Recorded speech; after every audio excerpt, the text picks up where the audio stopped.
आज Doubtnut app download करें। Doubtnut पर अपने सभी गणित, रसायन विज्ञान, भौतिक विज्ञान और जीव विज्ञान के डाउट्स का करो सफाया। बस प्रश्न की फोटो खींचो, एक ही प्रश्न को क्रॉप करो और तुरंत वीडियो सोल्यूशन पाओ। अभी डाउनलोड करें। हमारा प्रश्न है, कोई व्यक्ति स्थिर पानी में 4 किलोमीटर पर आवर की चाल से तैर सकता है। उसे 1 किलोमीटर चौड़ी नदी को पार करने में कितना समय लगेगा यदि नदी 3 किलोमीटर पर आवर की स्थिर चाल से बह रही है और वह नदी के बहाव के लंब तैर रहा हो। जब वह नदी के दूसरे किनारे पहुंचता है तो वह नदी के बहाव की ओर कितनी दूर पहुंचेगा।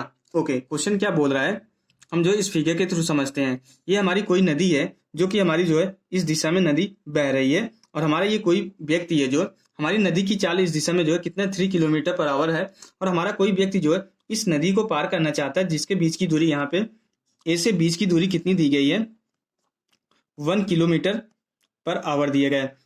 ओके, तो अगर इसको यहाँ से यहाँ तक पार करना चाहता है तो नदी के जो है बहाव के लंबवत दिशा में तैरना प्रारंभ करता है। तो पूछ रहा है यहाँ पे कि इसको नदी को पार करने में जो है दूसरे किनारे पहुंचने में जो है कितना समय लगेगा, समय बताना है हमें। और दूसरा ये बताना है अगर ये नदी के बहाव के लंबवत तैरना प्रारंभ करता है तब जब दूसरे किनारे पे पहुंचता है तो इसके जस्ट लंबवत वाले बिंदु से जो कितनी दूर आगे निकल जाएगा।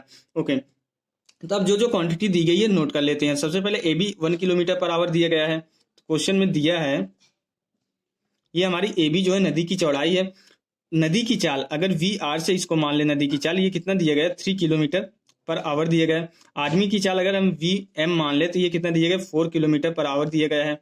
ओके, अब हमें क्या निकालना लिया गया समय ए से बी तक जाने में। अब यहाँ पे ध्यान देने वाली बात ये है कि अगर ये नदी के लंबवत तैरना प्रारंभ कर रहा है तो इस दिशा में तैरना प्रारंभ किया, लेकिन जो है नदी भी इस दिशा में बह रही है तो इनका परिणामी वेग कहीं इस तरीके से आता है। तो हर एक बिंदु पे इनका परिणामी वेग जो है बदलता रहता है क्योंकि हर एक बिंदु पे जो है इसकी जो वेग थे उसकी दिशा बदलती रहती है इस नदी के बहाव के कारण। तो इसलिए जो है हर एक बिंदु पे जो है इस आदमी की जो है वेग की दिशा बदलती रहती है जिसकी वजह से जो है ये यहाँ से चल के जो इस बिंदु पे न पहुंचने की बजाय इस बिंदु पे पहुंच जाता है। तो हमें जो है ये दूरी भी निकालनी है। तो अगर हमें जो समय निकालना है ए से बी तक जाने में समय निकालना है तो हम देखेंगे यहाँ पे हमारे चाल का जो है ये 4 किलोमीटर पर आवर हमारी चाल का ये ऊर्ध्वाधर घटक है। अगर परिणामी चाल देखें, अगर इनका परिणामी चाल वी आ रहा है तो 4 किलोमीटर पर आवर इस परिणामी चाल का ऊर्ध्वाधर घटक होगा और 3 किलोमीटर पर आवर जो है इस परिणामी चाल का जो है क्षैतिज घटक होगा। परिणामी वेग हम बोलेंगे यहाँ पे। तो ये परिणामी वेग का जो है ऊर्ध्वाधर घटक, हम जो है विस्थापन किस दिशा में हमें पता, हमें यहाँ से यहाँ तक की दूरी नहीं पता। अगर हम इसको पी बिंदु मान ले, ए से पी की दूरी नहीं पता लेकिन हमें जो है ए से बी की दूरी पता है, तो हम क्या करेंगे, हम इस ऊर्ध्वाधर दिशा में जो है वेग लिखेंगे और ऊर्ध्वाधर दिशा में अगर विस्थापन हम देखेंगे वहां से हम जो है क्या निकाल सकते हैं, समय निकाल सकते हैं। समय कैसे होगा, टी बराबर हमारा क्या आ जाएगा, ऊर्ध्वाधर दिशा में विस्थापन कितना हो रहा है हमारा ए बी हो रहा है और ऊर्ध्वाधर दिशा में हमारा वेग कितना है 4 किलोमीटर पर आवर, ये 4 के बराबर है। हम जब भी हम जो है वेग उसी दिशा में लेते हैं, अगर हम समय निकालते हैं तो वेग हम उसी दिशा में लेते हैं जिस दिशा में विस्थापन ले रहे हैं। ऐसा नहीं करेंगे 4 और 3 का परिणामी लेंगे, हम विस्थापन ए बी की तरफ ले रहे हैं और जो है वेग हम ए और पी की तरफ ले लेंगे, ऐसा नहीं।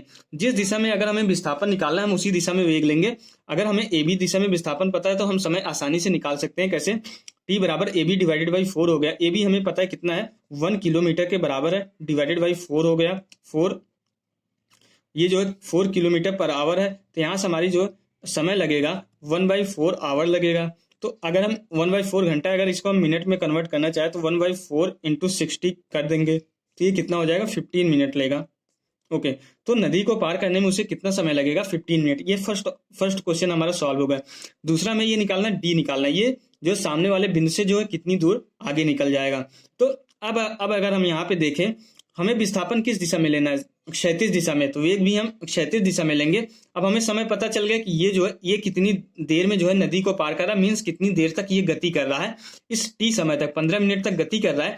तो इस 15 मिनट में हम जो क्षैतिज दिशा में विस्थापन निकालेंगे जो कि हमें क्षैतिज दिशा में वेग पता है।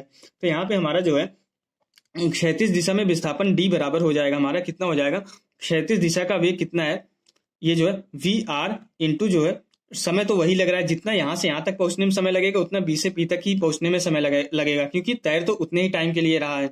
ओके, तो हमारा समय यही रखेंगे हम टी के बराबर ही।